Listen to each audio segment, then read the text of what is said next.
Interessante, assim, você, o maior ateu que já andou na Terra, foi estudar Jesus Cristo.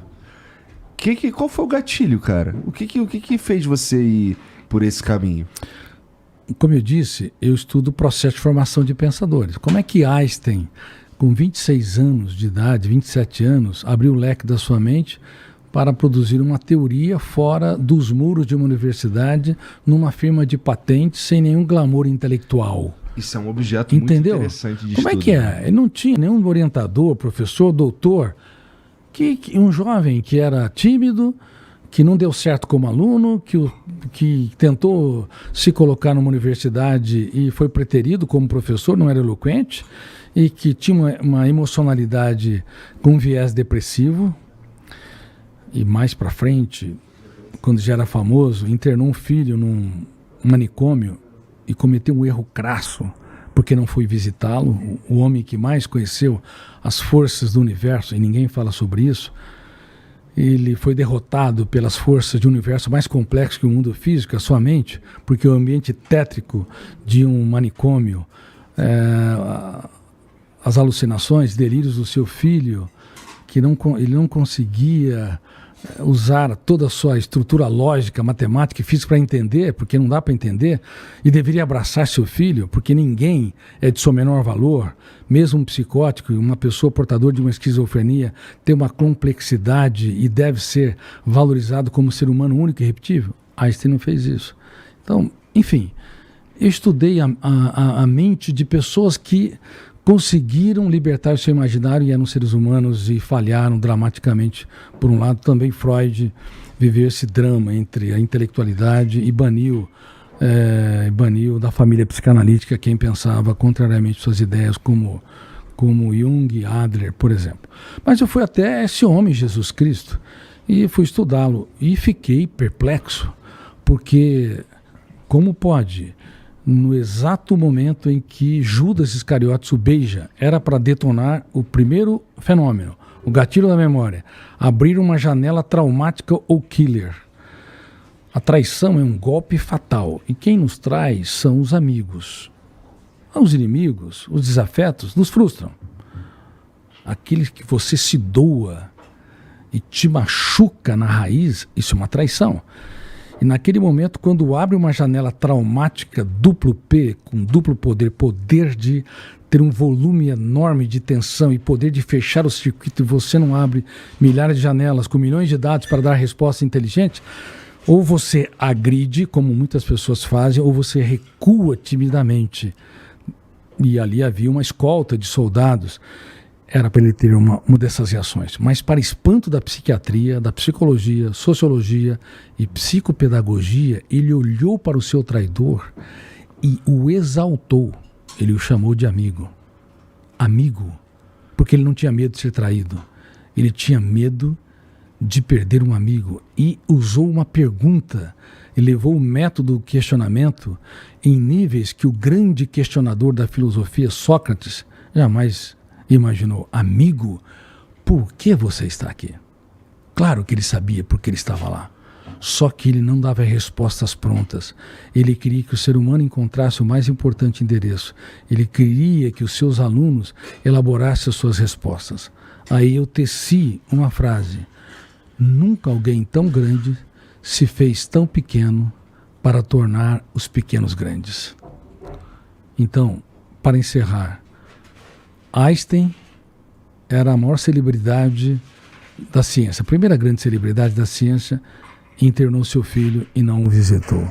Freud, o grande construtor da psicanálise, com uma intelectualidade enorme e também muito sociável, porque escrevia milhares de cartas para os seus amigos, mas não conseguiu abraçar quem o contrariava em relação à teoria da sexualidade. Agora estava ali, o mestre dos mestres, sendo beijado por um aluno, porque na verdade era uma senha para a traição, e ele de fato o abraça. Ele dá tudo o que tem para aquele que pouco tinha. Eu fiquei perplexo. E aí virou cristão?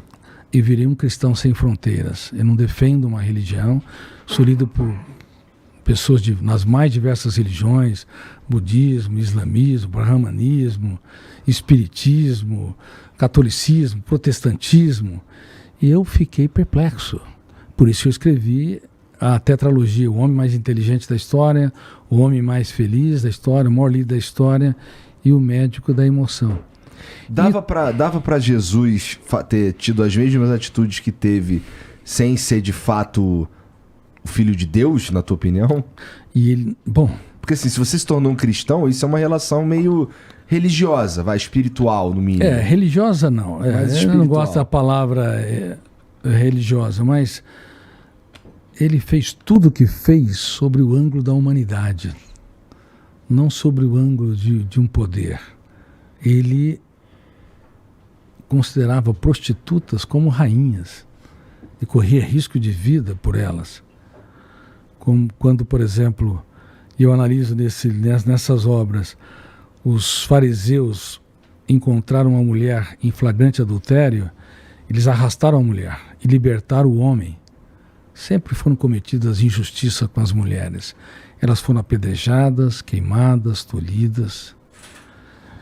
E temos um débito impagável com elas. E hoje elas são usadas para vender produtos e serviços quando usa-se o padrão tirânico de beleza e que entra no inconsciente coletivo e está gerando gravíssimos problemas ligados à anorexia, à bulimia e à vigorexia. Mas é um assunto que podemos falar um pouco mais para frente.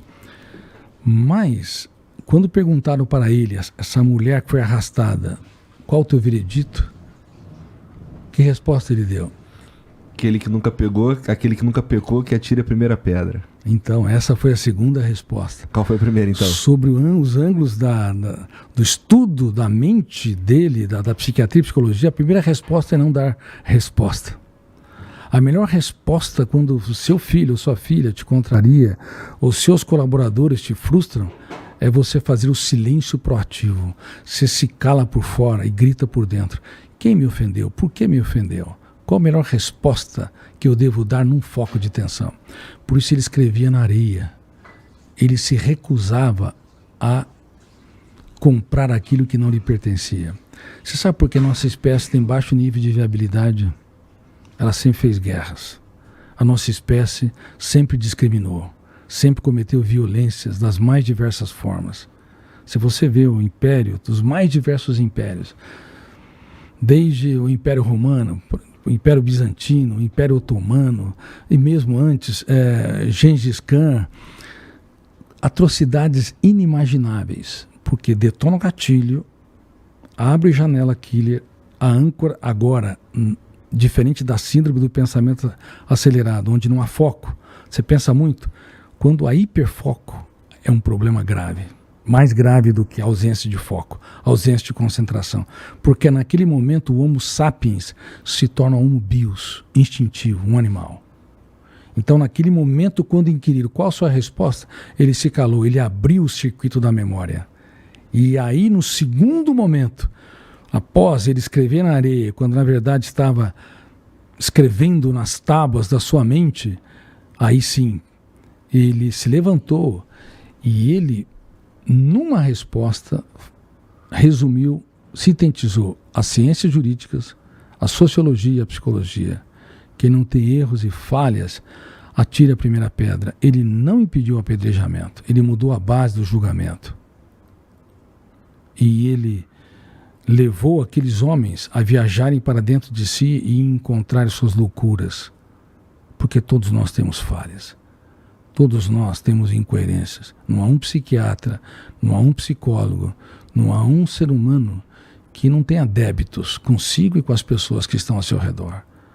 Basta ter coragem para mapear as nossas loucuras, que nós vamos ser mais humildes, vamos julgar menos e abraçar mais.